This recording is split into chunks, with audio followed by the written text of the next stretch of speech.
Ndugu zangu, nilete shukrani kwa mchungaji wa usharika aliyenialika, lakini pia nipende kutoa pongezi nyingi kwa usharika huu wa kanisa kuu katika habari ya maendeleo ambayo ninaendelea kuyaona. Nawapongeza sana uongozi wa usharika pamoja na mimi washarika. Ninajua nikiona vinaelea nimefanya nini. Asanteni sana Mungu awabariki. Hili alikuwa ili niweze kusalimisha kama mchungaji wa usharika alivyosema, lakini alimanusura nisionekana mchungaji wa usharika. Hali yangu naisikia nimekuwa kitandani kwa siku kama 3 hivi kwa sababu ya mafua zito. Sasa sijui haya ni nini, lakini naona hali ya hewa si nzuri, lakini namshukuru Mungu kuona nimeweza kuamka na nimeweza kufika hapa ili tuweze kushirikiana haya niliyo nayo, na ninatumaini kwa baraka hii basi Mungu ataendelea kunifungua katika swala la Yesu asifiwe. Ndugu zangu, mimi nilipoambiwa habari ya kusalimisha, nilifikiri tukumbushane habari ya safari ya Kwaresma, habari ya safari ya mfungo wa Kwaresma ambao tupo sasa, habari ya siku zile 40 ambazo tulizianza tarehe 18 mwezi wa pili, na tukiwa tunajikumbusha katika siku hizo 40 safari ya ujasiri wa Bwana wetu Yesu Kristo. Maana alianza mwenyewe anasema, tazameni tunapanda kwenda Yerusalemu na yote yatatimizwa. Anafahamu yatakayotimizwa ni yake, lakini ana ujasiri mkubwa sana kwa sababu ya wokovu wetu. Lakini tunakumbuka habari ya majaribu aliyoyapata, tunakumbuka habari ya mateso, habari ya kudhihakiwa, habari ya kifo, lakini pia tutahitimisha na habari ya ufufuo ambao ni tumaini letu na uzima wa milele. Bwana Yesu asifiwe sana. Ndugu zangu, tulianza Kwaresma kwa siku ya Majivu. Tukiangalia katika siku ya Majivu tulikumbushwa na kukumbushana juu ya kujipaka majivu, kuvaa magunia kama ishara ya toba iliyoko moyoni. Na katika Agano la Kale tukagundua kuwa watu wa Agano la Kale walikuwa na nia ya kutubu, walivaa magunia, walijipaka majivu, wakionyesha ishara ya toba iliyoko moyoni. Katika kitabu cha Yona sura ya 3 mstari wa 6, neno la Mungu linasema, neno likamfikia mfalme wa Ninawi, naye akainuka kitini pake, akajifunika gunia, akaketi katika majivu. Na watu wa Ninawi walipoona mfalme amefanya hivyo, katika mstari wa 5, Yona sura ya 3 mstari wa 5, anasema, basi watu wa Ninawi wakamwamini Mungu, wakatangaza kufunga, wakajivika nguo za magunia, tangu mkubwa hadi mdogo. Ndugu zangu, kuvaa magunia na kujipaka majivu ni alama ya nje inayoonyesha toba itokayo moyoni. Ndivyo ilivyokuwa katika kipindi cha Agano la Kale. Lakini jambo hili limekuwa mapokeo ya kanisa kwa muda mrefu. Katika karne za kwanza, Wakristo wenye dhambi nzito, dhambi zilikuwa zinagawanywa. Kuna dhambi kubwa na dhambi ndogo, au dhambi laini na dhambi nzito.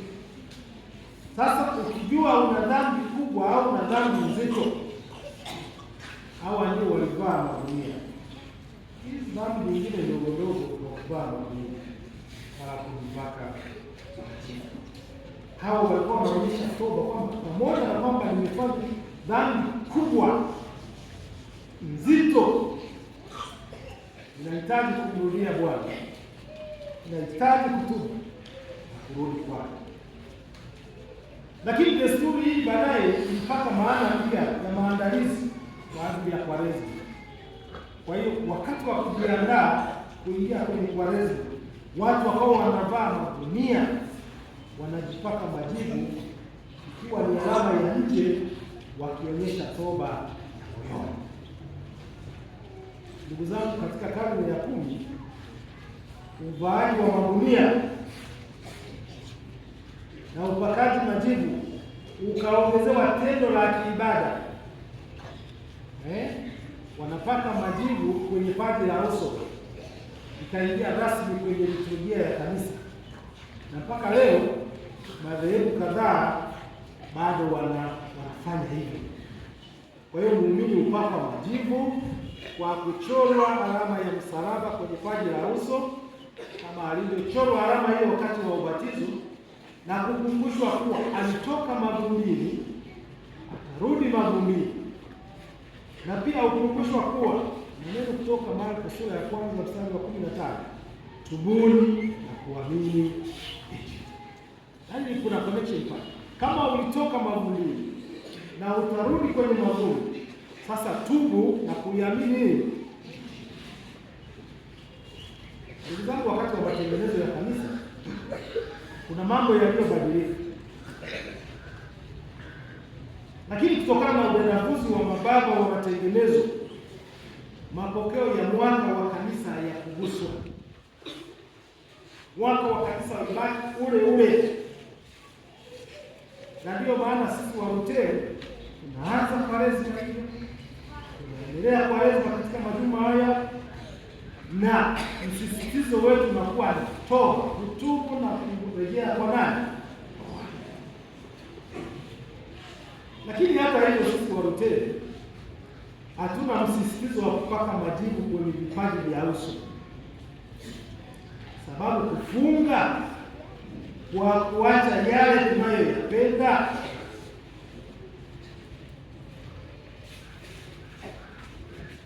na kutenda matendo ya huruma ndiyo msisitizo wetu mkubwa kuliko kuvaa magunia na kujipaka majivu. Sisi tunafunga. Sasa kuna wanaosema tunafunga dhambi kwenye Kwaresima. Sasa hao wanataka kuhalalisha dhambi. Kwa lazima tuwe makini. Kwenye Kwaresima hatufungi dhambi, kwamba kipindi chote hiki cha mwaka tunaruhusiwa kutenda dhambi. Sasa tukifika Kwaresima tunafunga, halafu mara baada ya Pasaka hapa tukishaimba haleluya, moto chini. Hatuko hivi. Pale tunaambiwa kufunga, kujinyima yale tunayoyapenda. Na concept iliyoko pale ni kwamba kama ulikuwa unakula pilau kila siku, sasa unapunguza bajeti ya pilau, unakula kaugali, lakini ile bajeti uliyoipunguza unaipeleka kwenye matendo ya huruma. Saidia jirani mwenye shida, saidia mtoto yatima, saidia mzee kama walivyosema. Unamsaidia jirani ambaye haki zake zimehudumiwa, sasa anakwenda mahakamani hata hana nauli. Unamsaidia mgonjwa. Hapo ndipo unakuwa umefanya kazi katika Yesu. Kwa hiyo Pasaka sio kufunguliwa kwa dhambi, bali sisi tujinyime yale tunayoyapenda kwa ajili ya kupenda matendo ya huruma. Ndugu zangu, nabii Yoeli katika sura ya 2 mstari wa 12 mpaka 13 anasema, rarueni mioyo yenu wala si mavazi yenu. Anataka kumaanisha kuwa usafi wa ndani ni muhimu kuliko alama za nje. Asemi alama za nje ni mbaya, lakini anasisitiza kuwa usafi wa ndani ni muhimu kuliko alama za nje. Halina upinzani na Wakristo wengine wanaotumia alama za nje, bali mafundisho yako hivi, mafundisho yetu yako hivi. Umetumia alama za nje au haujazitumia, la msingi toba itoke rohoni. Bwana Yesu asifiwe sana. Kama umetenda matendo ya huruma, basi matendo ya huruma yatoke rohoni. Na katika majira haya ya Kwaresma, muda wote tunatumia rangi ya zambarau au ya urujuani kuonyesha toba. Hii rangi inamaanisha toba, kutubu na kurejea kwa Bwana, kutubu na kurudi kwa Bwana, kujijua kwamba tumekosa, kwa hiyo tunahitaji kutubu, kumrudia Bwana. Kwa hiyo katika mwaka huu wa kanisa, hiki kipindi ambacho kinaturejesha ili kila mmoja atafakari pale ambapo amekwenda ndivyo sivyo, atubu na kurejea kwa Bwana. Mkazo mkuu huu wa Kwaresma wa toba ni muhimu sana. Toba itoke ndani ya mioyo yetu. Tunahitaji kutubu, kumgeukia Mungu. Na Mkristo Mlutheri anapotubu atakuwa ameshiriki majaribu, ameshiriki mateso, ameshiriki kifo, na anajiandaa kushiriki ufufuo wa Bwana wetu Yesu Kristo. Bwana Yesu asifiwe. Ndugu zangu, wakati wa matengenezo ya kanisa, hoja moja kati ya zilizoibuliwa ni tofauti kati ya kuungama na kutubu. Walutheri hatupendelei msamiati wa kuungama, tunapenda msamiati wa kutubu. Ni kwa nini? Kwa sababu sisi tunatofautisha kutubu na kuungama katika mafundisho yetu. Kuungama ni kukiri jambo waziwazi na kukubali. Mimi nimekubali, hili nimetenda. Kwa hiyo unakubali kwamba umetenda dhambi na uko tayari kupokea msamaha wa dhambi. Hapo umeungana. Lakini kutubu ni zaidi ya kuungana.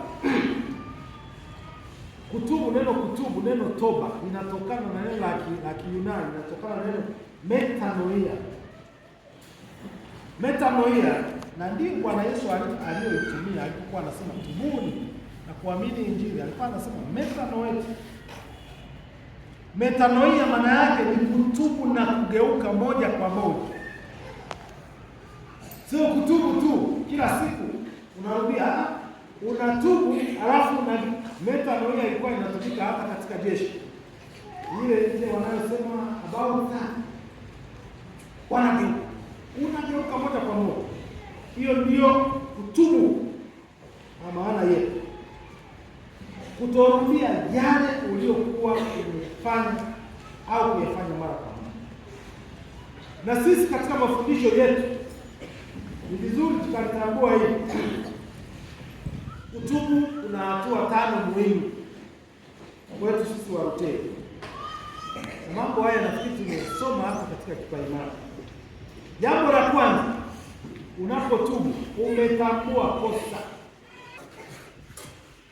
Nimekosa. Na wenzetu wao wanasema wakati wa kuungama, wanasema nimekosa mimi. Sasa hiyo ni hatua muhimu sana, kwamba mtu anayetubu atambue kosa lake, kwamba amefanya makosa. Sio mtu mpaka wanambetibeti, hebu sema kama umekosea hapo. Mtu mwenyewe anasimama anasema mimi nimetambua nimefanya nini katika kutubu. Lakini hatua ya pili ni kujuta.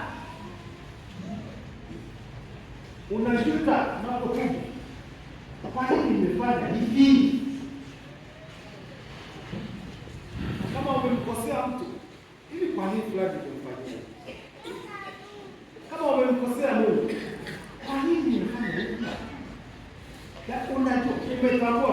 yako. Sasa unajuta kwa nini umefanya hiyo kosa. Hatua ya tatu, unachukua hatua sasa. Hatua si nyingine ni kwenda kuomba msamaha. Yaani kukiri tu ukasema basi mimi nakiri nimefanya kosa na ninataka kupokea msamaha. Chukua hatua, nenda kaombe nini? Na msamaha unaweza ukauomba kwa katika maeneo matatu. Unaweza ukauomba kwa mtu uliyekosea au taasisi uliyokosea. Unaweza ukawa umemkosea mtu, lakini msamaha unaohitaji unahatarisha maisha yako na familia. Unaweza ukaenda kwa mchungaji ili akakuombea msamaha. Na hapa inabidi tuwe makini sana. Kuna dhambi ambayo unaweza kuwa umeitenda, upashi kuweka kwa mtu ukamwambia kwa mtu nimefanya hivi. Ndio jamani. Unatafuta mtu unatafuta kanisa, kwa nini? Unamwambia sasa anakuombea msamaha. Lakini kama umefanya kosa mbele za Mungu, unakuja mbele za Mungu, kuja madhabahuni, unaomba msamaha. Hiyo ni hatua ya tatu. Hatua ya nne, unapokea msamaha. Yule mtu atakwambia msamehe, mchungaji atakuombea msamaha, atakwambia umesamehewa. Alafu Mungu mwenyewe atakuhakikishia msamaha wa dhambi na utakuwa na amani rohoni. Na hatua ya mwisho, unaanza maisha mapya. Unaanza maisha mapya.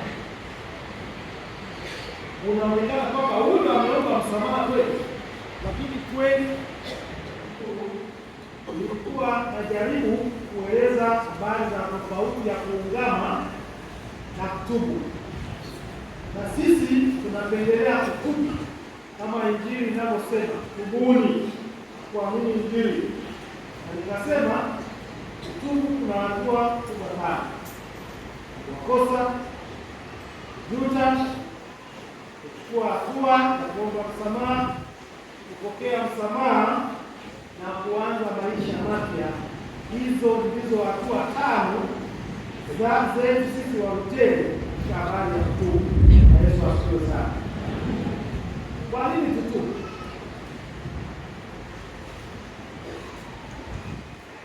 Kwa nini Bwana Yesu aje na msisitizo wa kutubu? Ni kwa sababu pamoja na kwamba tulishapokea huko nyuma, anatukomboa sasa, lakini anafahamu kwamba majaribu mengi tutakayokumbana nayo. Kila mmoja anajaribu, na akafika mahali akasema, jamani, duniani nayo dhiki, lakini jipeni moyo kwa sababu mimi nimeshinda nini? Kila mwingine anajaribu wake. Ila sasa uzuri, ukimwangalia mwenzako unafikiri hana, lakini na yeye akikuangalia anaona huna. Lakini kila mmoja anajaribu. Nilikuwa naambia watu mahali fulani, muone majaribu yalipo. Sasa sio kuchunguza kwamba nimefanya kwa nini ya kuangalia. Mimi naangalia familia zetu, naangalia naona familia. Hebu piga picha kwenye familia yetu. Karibu kila familia, na inawezekana kila familia ina mtu anayesumbua. Uongo. Hiyo ndio ndio. Piga picha kwenye familia. Yupo hamjakaa sawa, umeshaanza kuchapa. Kufanya hivi hapo anaanza kesi. Umeshaanza hii, umeshapika vipi? Kila familia. Kwa hiyo majaribu yako kila mahali. na kila mmoja anakuwa na majaribu yake.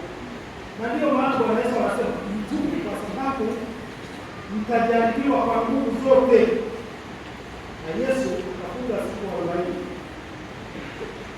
mchana na usiku, hata ishakuwa na njaa ndani, ndipo anakuja na majaribu akitwalia kuzi.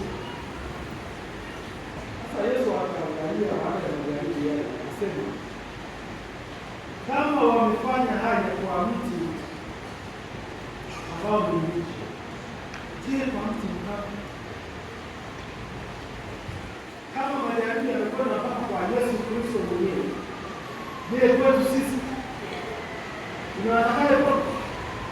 Tunatakaye pote? Hapo ndipo katika kipindi hiki tutakutana na majaribu. Majaribu ya kwanza, Bwana Yesu anaambiwa wakati anajaa, kama wewe ni mwana wa Mungu, amuru mawe yale leo mikate. Hili jaribu lilikuwa kubwa sana. Jaribu ambalo unanjaa, alafu unaambiwa utengeneze chakula. Na mmoja kuwasaidia kuambia kuwa tabia za watu. Hebu kwanza wazuri kuchagua kwa saa fulani. Ndipo unakuja kuwafahamu kila mtu na tabia. Wewe kisha masaa. Kila mmoja unafahamu tabia. Aliyetulia utamuona, ambaye ni wa Mungu utamuona, ambaye atakuja utamuona. Sasa Yesu ameshakuwa na njaa, anajaribiwa na Shetani. Hebu tena kama anajaribu, kama wewe ni mwana wa Mungu, sema njaa, badilisha hayo mambo yao hivi. Hayo ni gani? Lakini Yesu anamwambia mtu hawezi kuishi kwa mkate tu. Sasa ndugu zangu, hili ni jaribu kubwa sana kwetu. Jaribu la chakula, jaribu la ulaji. Na hapa simaanishi chakula ile cha kuweka kwenye sahani, kupata chochote. Jaribu la kupata chochote, hapa ndipo kuna shida. Kwa shirika tunatupia huko na huko, tunakwenda huko na huko, tunatanga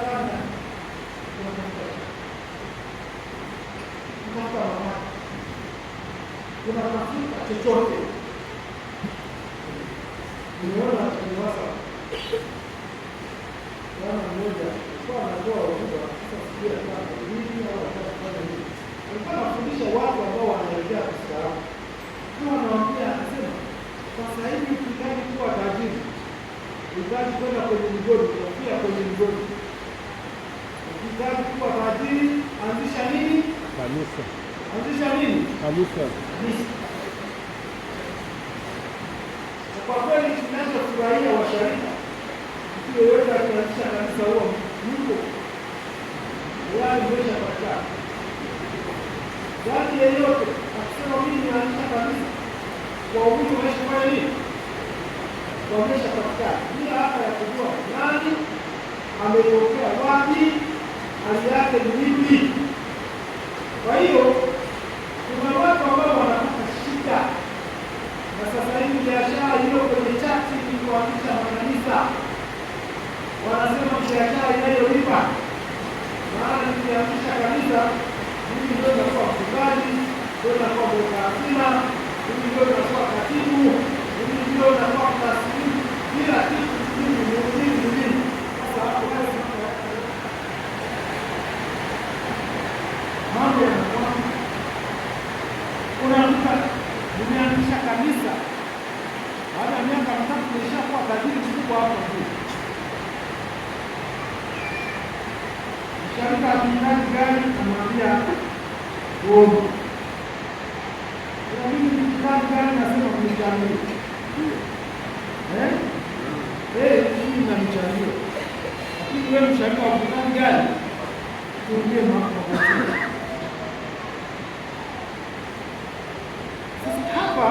Kuna washarika wameanza kutangatanga, wanatoka kwenye madhehebu mmoja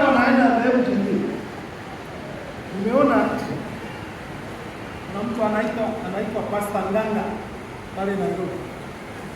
Hivi mnamuona kwenye mtandao. Mmoja wa waumini akapiga injili hapo. Waumini wakakusanya sadaka. Wakashika kituni wakashika. Wakafanya hivi. Akasema, "Nini mchezo gani mnafanya hivi?" Ndio, hapo akavirusha akasema, "Sitaki sadaka za namna hii." Akasema, "Na waliozitoa msirudi hapa."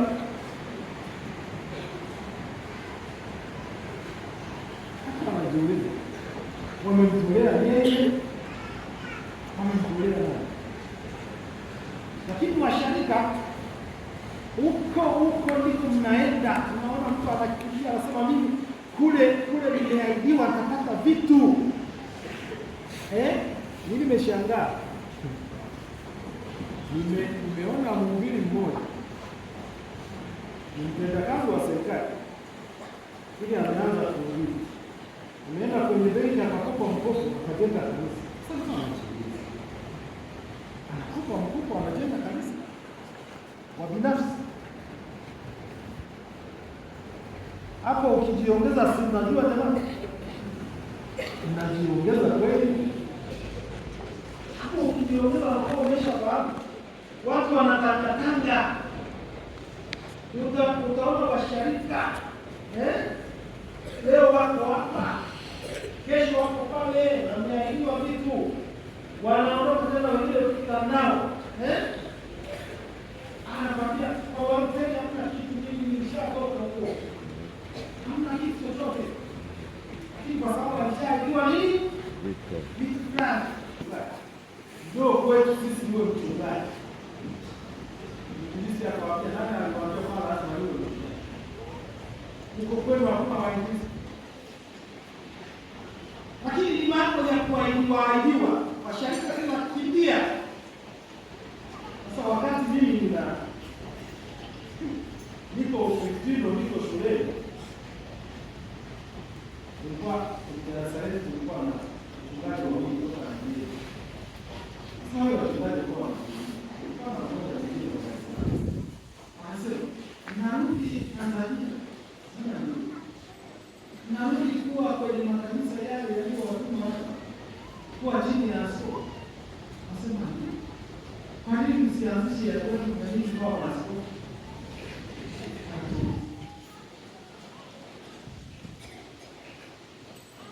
Kwa mimi naenda kwa maaskofu. Wakasema sisi tutasikia tumeshaona.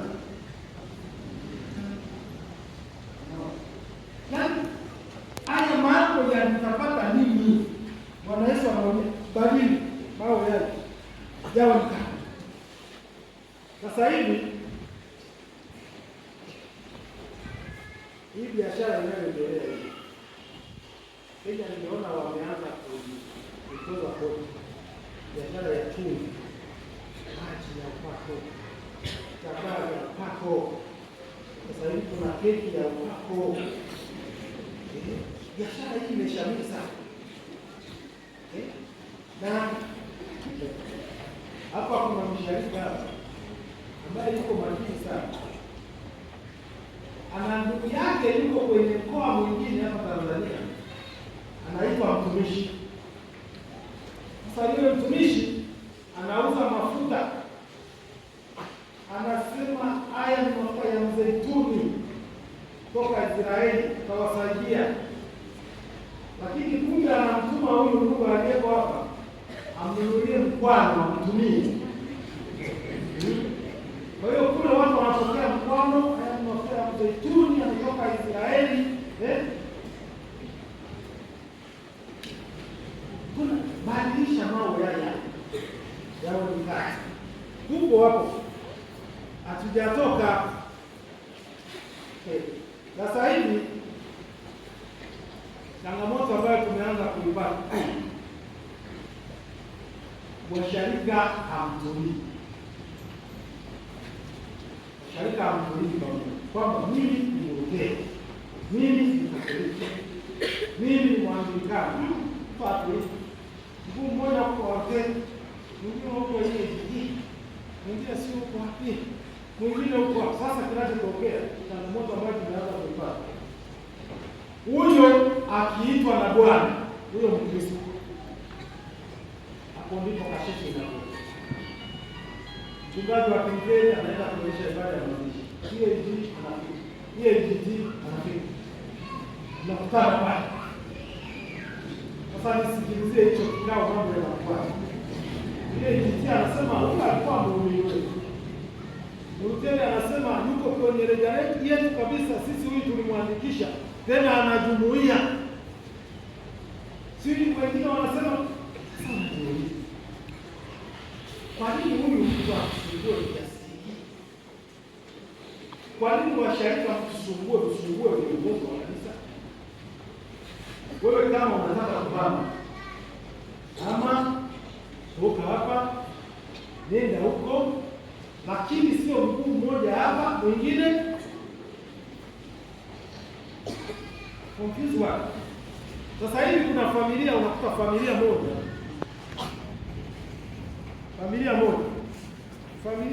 wanazaliwa pamoja.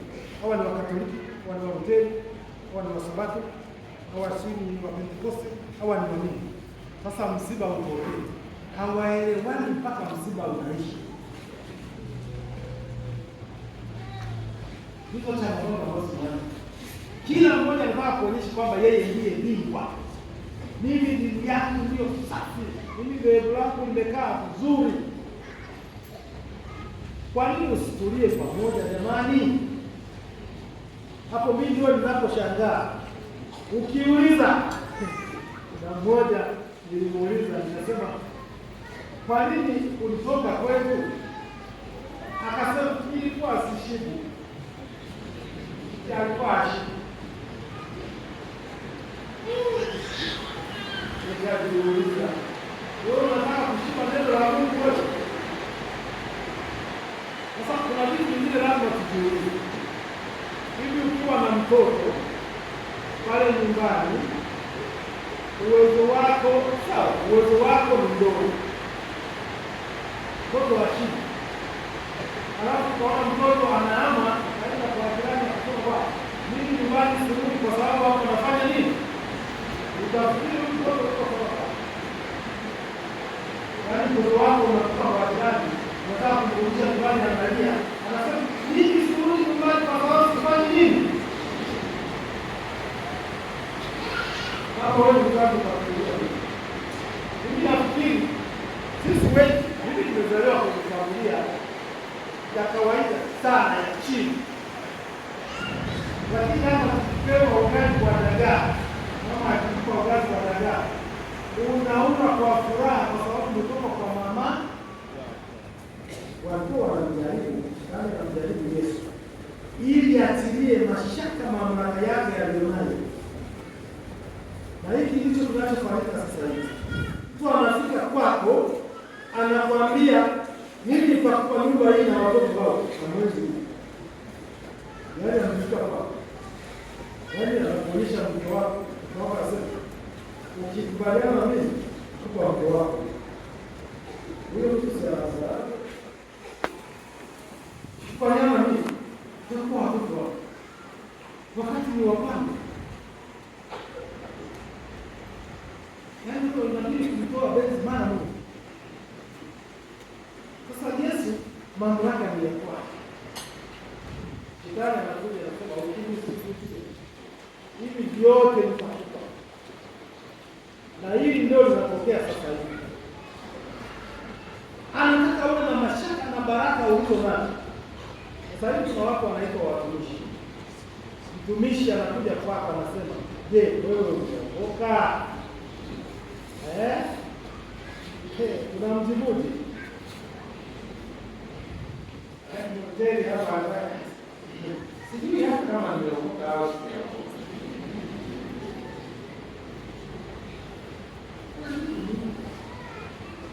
Yaani wokovu huko mikononi mwako. Anakuambia, nataka nikwambie leo, kwambie siku tena anaisha siku. Nataka nikwambie siku hujaokoka. Unasema ndio.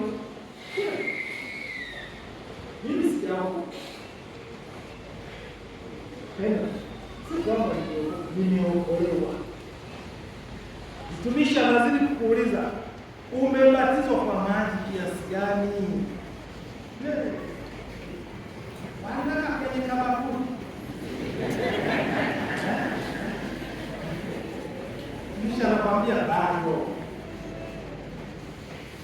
hujampokea Roho Mtakatifu. Mtumishi anakuuliza, umewahi kufunguliwa? Laana na ukoo uliopo, udongo wako ulishakombolewa? Je, uzao wako ulishakombolewa? Sasa hivi kuna kukomboa udongo, kuna udongo unaokomboa watu, mtakombolewa. Unasema mimi sijakombolewa. Mtumishi anauliza, ulishawahi kutoa sadaka ya kujimaliza? Kujimaliza. Unasema bado sijawahi kutoa sadaka ya kujimaliza. Mtumishi anakuambia njoo kwa Yesu wewe. Yaani siku zote hizi zilizokuwa hapa ulikuwa ujaja kwa nani? Na wewe unasema kweli leo mimi nakuja kwa Yesu.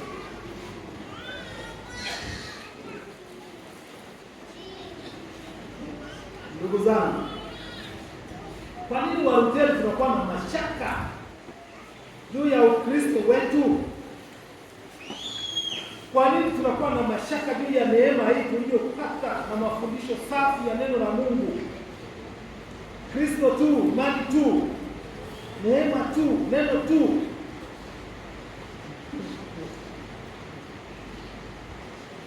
Unampeleka kijana, mimi nashangaa.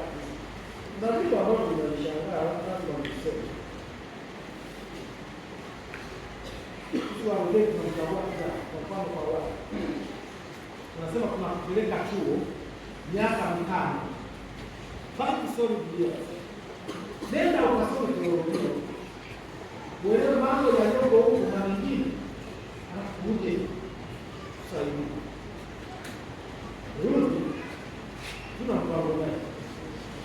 Unakuta huyu aliyejitokeza pale barabarani akisema mimi ni mchungaji. Huyo ndiye tunamkuta kwa Yesu. Mtumishi. Kama mtumishi kama aniombee. Mimi tulikuwa na mgonjwa kwenye familia yetu. Sasa sikia watu walivyo na ujasiri.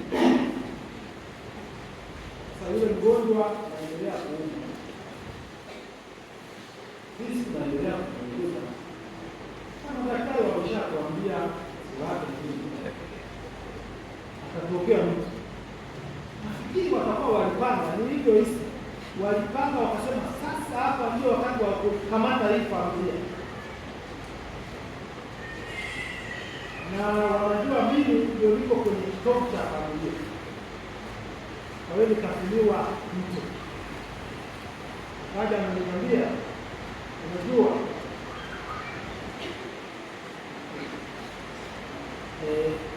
tulikuwa kwenye maombi.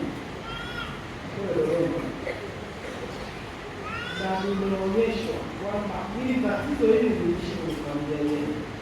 Itaendelea kuwa. Lazima umlete mtumishi fulani, ataja tena. Umlete hapa kwako, hadi afanye maombi, ndivyo kuna kitu kitaendelea.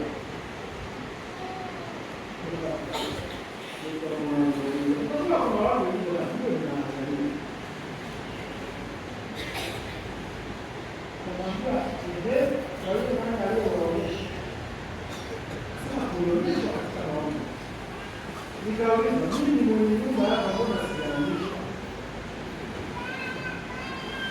Wanaonyesha dini ambao sio wenye nyumba. Wananiacha mimi mwenyewe. Nasema unajua mambo leo unayachukulia kimchezo, lakini yatakuja kuleta shida hapo kwenye familia.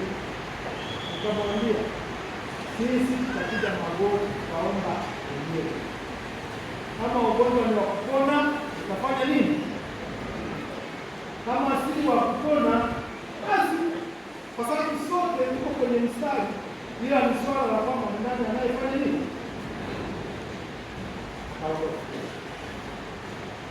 Sasa nikaangalia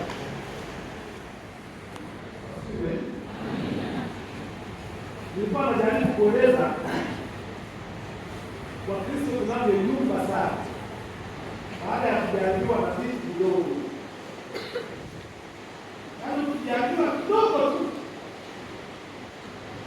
uwezo wa kustahimili na kutulia unakuwa mdogo sana. Ni wachache sana ambao wana uwezo wa kutulia na kujua kwamba hili ni jaribu lipo, inaweza likaisha, inaweza isiishe. Hata Mtume Paulo alisema, jamani, mimi nimekaa na mwiba miaka nenda rudi katika mguu, lakini ule mwiba utawahi kufanya nini? Inakula lipo. Na kwa hiyo tunakimbizana huko na huko kuona tupate nini, tufanye nini, na kwa njia hiyo tunaweza tukadanganywa. Na hapo ndipo nabii Hosea sura ya 4 mstari wa 6 sema, watu wangu wanaangalia makosa nini? Tena anaongeza pale anasema, kwa kuwa wameyakataa maarifa na mimi nitawakataa. Jana nimeona tukio ambalo nimeona mkuu wa mkoa wa Njombe anaeleza tukio. Watu wanataka sababu ya jaribu kidogo kwa wanaweza ikatokeza madhara makubwa katika familia. Sasa niombe atuwekee kuwa mkoa wa Njombe ataamua ziwe na shida, akaanza biashara ya kusaga na kukoboa. Sikuenda kaenda kule nyumbani kwao songea kama sauti kutoka juu pale. Fahamu tu. Lakini kuwa mkoa anasema walifikaje hapo? Walionana na nabii. Nabii akamwambia yule binti, mama yako ni mchawi, baba yako ni mchawi. Hauwezi ukatoboa kiuchumi isipokuwa kuachana nao, kujitenga nao na kuwarudishia wewe walifanya nini? Hizi hata hapo kwa zipo. Kuna familia ambazo zimeanza kuathirika. Unakuta mtu amekutana na watumishi fulani, mambo yameharibika. Mume haelewi ni wapi, mke haelewi ni wapi, mambo yanaendelea. Na hapa niseme, watu wasio wakisema wanashambulia akina mama. Kina mama ni mko wazuri sana, lakini ni wepesi wa kuamini haraka. Lazima niseme, unaamini haraka. Mchungaji Mgogo anasema usishangae ukakuta mama ameishaweka nyumba yako kwenye maombi kwamba ndio sadaka mtakayo.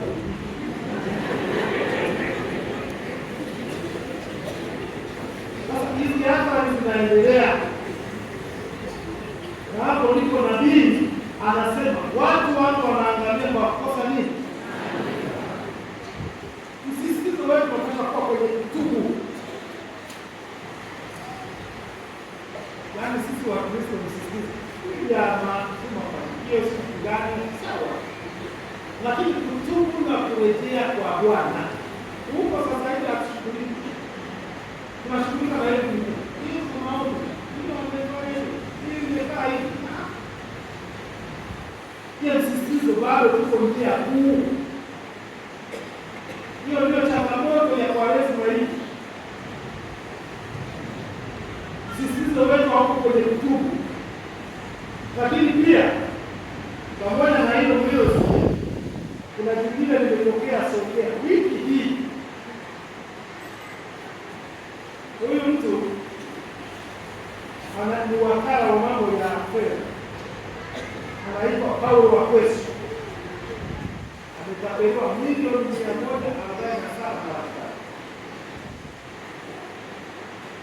wakuja watu wakakupa kwenye kwenye chake. Pia anaweza akaweka hapo ukaona kama mafuta kusikia kwa kuzungumza naye, kuna mkate kiasi gani, pesa kiasi gani, wakamrudisha wakamwambia, ukichukua hizo milioni 157 ulizonazo ukazileta keshi, ukazipeleka kwenye roho zitakayokuambia kwenye chumba fulani, malaika atashuka, tutaomba malaika atashuka, atazichukua, atazibariki, alafu baadaye zitakuwa mara ngapi? Wala akaenda akachukua. Inawezekana wengi hakuchukua siku moja kwa kundi lote weka pale, wakamwelekeza hata kwenye sehemu fulani, kwenye chuma na mafani kiache, baada wakachukua, anaita kwenye simu hawapatikani. Sasa hapo ndio utasikia watu wanasema government hawatibu, na yeye naye amefundishwa admin, naye anadai hawatibu.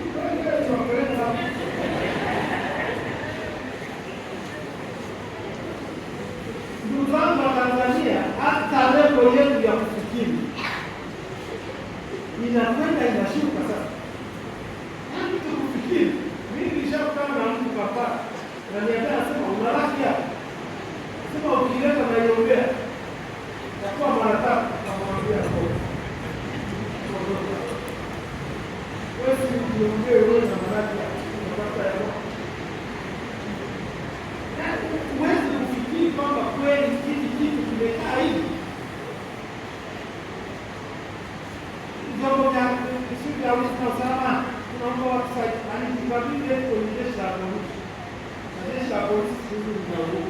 Huyu alikuwa anakuja kutoka huko, yaani inawezekana hata fedha sio za kwake, ni za milioni 147 ikiwa wanaenda kuombea ziongezeke.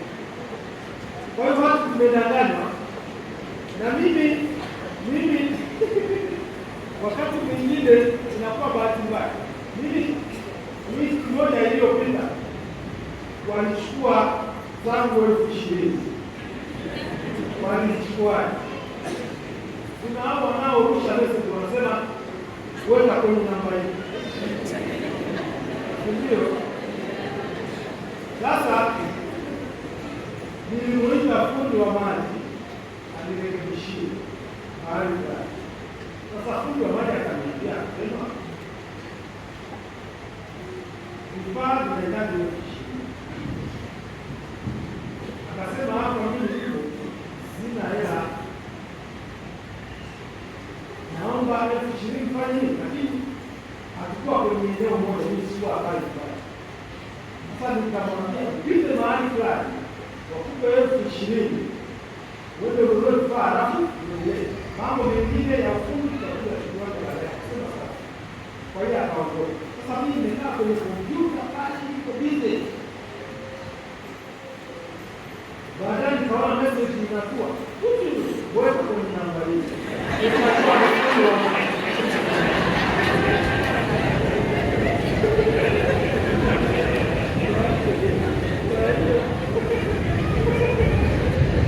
Sasa baada ya dakika 2 ndio nakumbuka kwamba nikifunga maji simeeleza hapo kama hivi.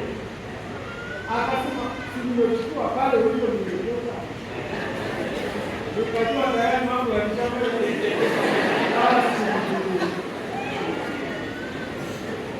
Sasa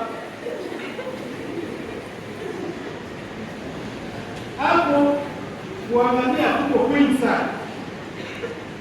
Tatizo kubwa ni mashaka na kile tulicho nacho, lakini neno la Mungu linatuambia shika sana ulicho katika Ufunuo 3:11. Jaribu lingine katika Kwaresma ambayo tumekumbushwa tumelipata katika kitabu cha Danieli sura ya 3:19-23. Vijana watatu Meshaki, Shadraka na Abednego wanapewa condition na mfalme Nebukadneza ili waabudu miungu, ndipo mambo yao yananyooka.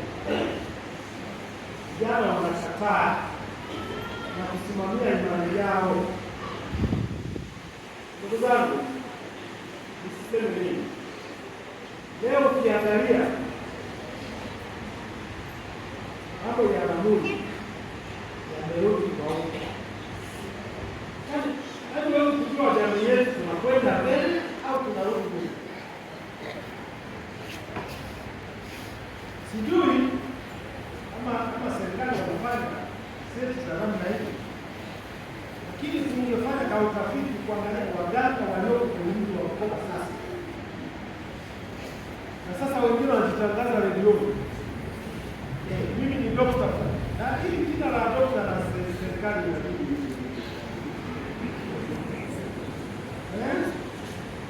Dokta Mkuliwewe amefika ili na siku hizi akitaka kufanikiwa anasema dawa yako inaongeza nguvu za nini? Sijasema ni za nini.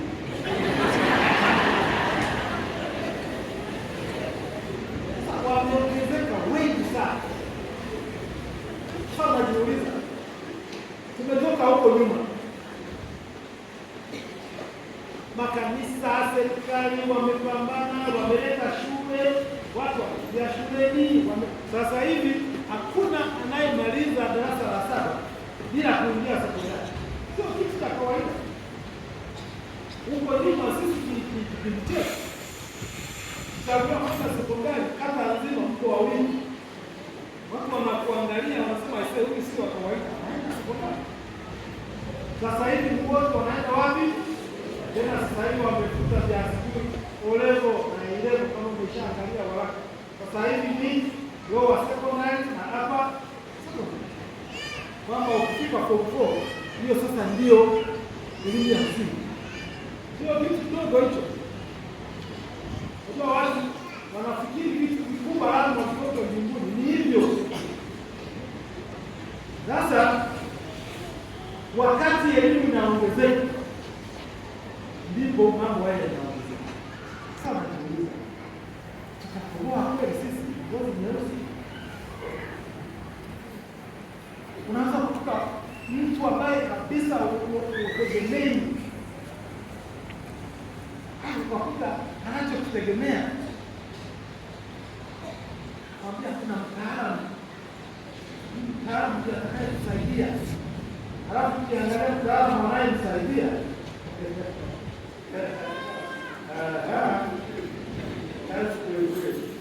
mtaalamu naye anahitaji kusaidia, lakini ndiye anayemsaidia mwenyewe. Anajiuliza, kwa nini hata uwezo wetu wa kupima mambo unashuka kama tunavyokwenda mbele? Hapo ndipo nabii anasema watu wangu wanaangamia kwa kukosa nini? Vijana watatu kama hivi wamesimamia nakimbizana kuingia kwenye Kwaresma. Kwaresma hii tunakumbushwa wanasimamia imani. Na la mwisho, jaribu la mwisho ni ile la ukatili ambalo tuko katika somo la leo. Tunamuona mfalme Herode, mfalme mwenye hofu kubwa ya kupoteza madaraka na kupoteza mamlaka. Anahofia yeyote anaweza kuchukua kiti chake. Alishaua watu wengi, alishaua hata mtoto wake mkubwa, kawaua na wengine wawili wa kwake. Hiyo yote ni hofu ya kuondolewa madarakani. Akafanya ukatili.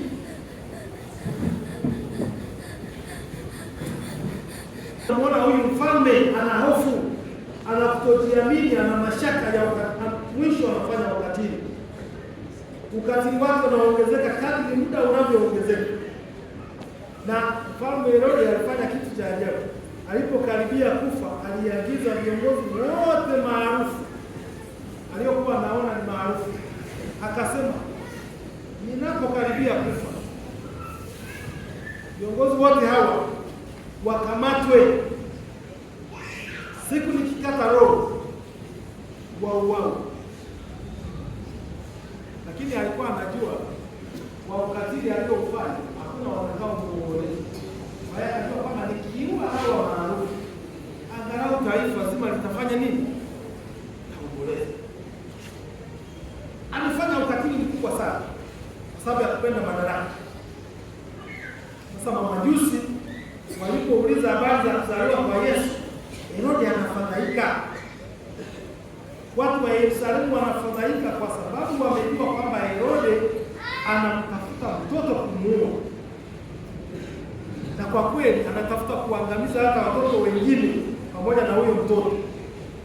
Herode anawaambia hao mamajusi, kisha kuabudu huyo Yesu, rudini mnieleze ili na mimi niende kumwabudu. Lakini lengo lake alikuwa zuri, kwa kwamba ajue Bwana Yesu mahali alipo, alafu aende kumwona. Mamajusi wanaona katika njozi kuwa nia ya Herode ni ovu, kwa hiyo hawarudii njia ile. Yusufu anaonywa katika ndoto akimbilie Misri, na Yusufu anafanya hivyo kwa haraka sana, akiwa na Yesu pamoja na mke wake. Wanakwenda Misri ili wasimjaribu. Na wakati Mungu anasema kwamba hebu kimbia ya majaribu, kimbia, sio ujiingize nasema basi ngoja kuone Mungu wa Israeli. Kuna wakati Mungu anakuambia kimbia haya majaribu. Kwa hiyo wakakimbia wakaenda Misri. Herode alipoona hapati habari kutoka kwa mamajusi, aliamua kuua watoto wote wa kiume pale Yerusalemu, akilenga umri aliokuwa nao Bwana Yesu. Baba wa imani wengine wanasema watoto 1000 walikufa. Wanajiografia wengine wanasema hapana, mji wa Yerusalemu na wakazi wake walikuwa ni kidogo, ni watoto kati ya labda 20 mpaka 100, lakini Herode anaua watoto wote wa kiume hao. Tatizo ni hofu na kuondoka kwenye kiti. Hili nalo ni jaribu kubwa, hasa mtu mmoja au kundi anapokumbana na ukatili kutokana na wenye hofu za kuondoka kwenye madaraka yako mingi sana katika levels mbalimbali, na kila mtu anakuwa na madaraka kwenye familia, kazi, usiku, popote watu wanapenda madaraka. Sasa katika habari ya ukatili nimeshasema mengi katika habari ya ukatili, lakini leo niseme kidogo kuhusu ukatili wa wanandoa. Mimi ninachokiona tunapoelekea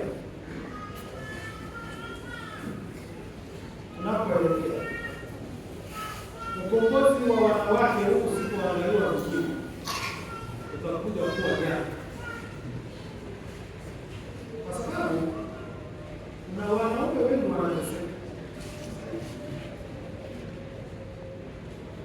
Yaani ukitafuta ila sifa ya wanaume, hakuna mwanaume anayependa kujitokeza kwamba mimi nafanya nini. Yaani nimeona hili kwenye chama hapa Tanzania cha wanaume wanaokatiliwa na wake zao. Ndio mambo ya wanaume kukatili wanawake tumesema sana. Sasa leo niseme na wanaume kukatili. Na chama nimeona wanaume wanajinadi. Mimi alifanya hivi, alifanya hivi. Na sasa kama wanaanza kutoa sauti sababu ya unyanyasaji ambao umeanza wa jinsi yake kwa mimi. Kama hujafika kwenye familia yako, toa shukrani, mshukuru. Lakini kuna wanaume ambao wanateseka sana sasa hivi. Mama anafika mahali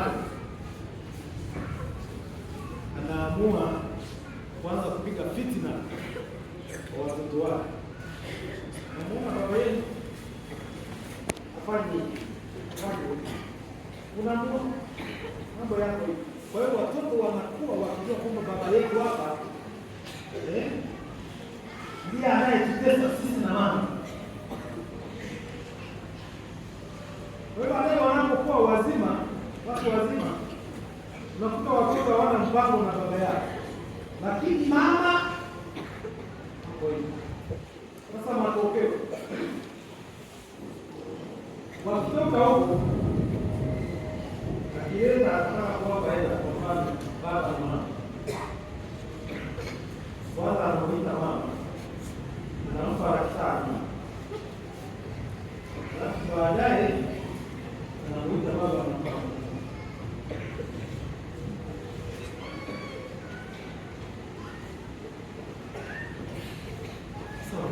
Kwa nini? Tena hata 1,000,000 hiyo anaitoa watoto wawili, baba na nani? Alafu anapoondoka mama anasema hiyo 1,000,000 aliyokupa, unajua hatuna wazazi, ameshapokea 1,000,000.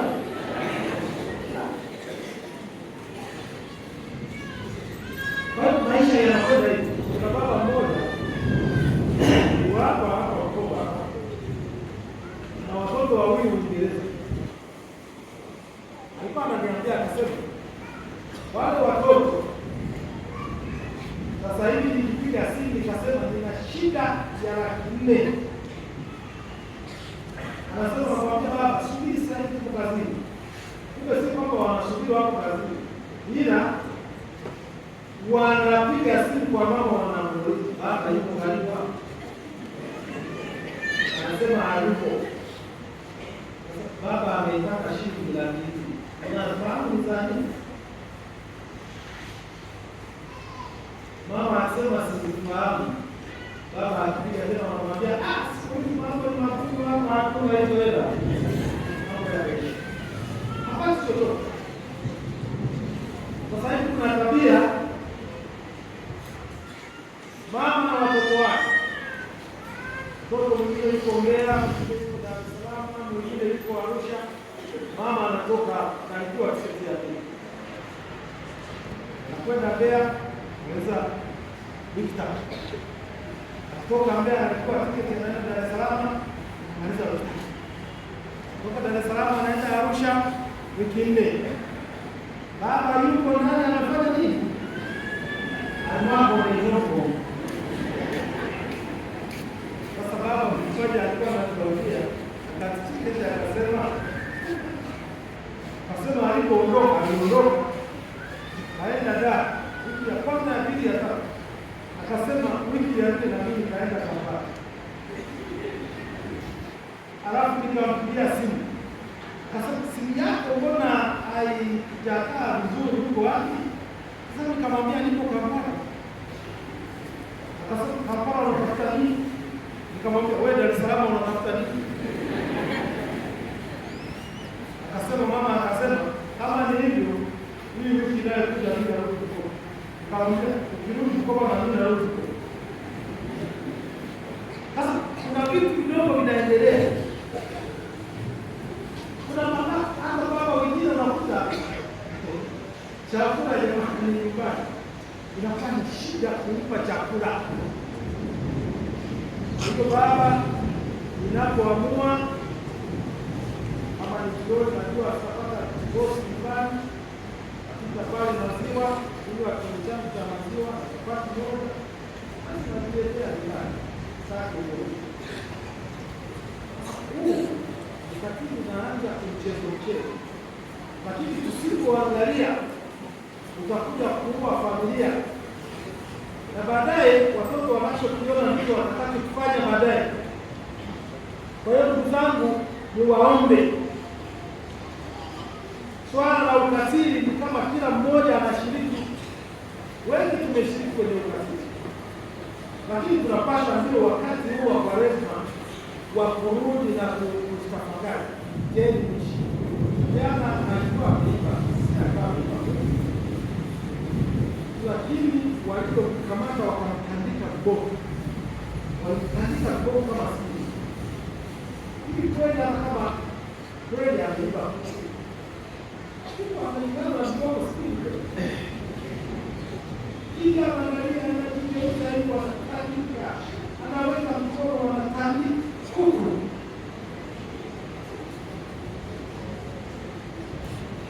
Kwani asipeleke kwenye vyombo vya sheria?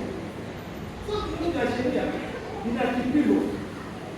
Watapima, wataalamu watasema kosa la kuiba kuku labda ni mwezi mmoja.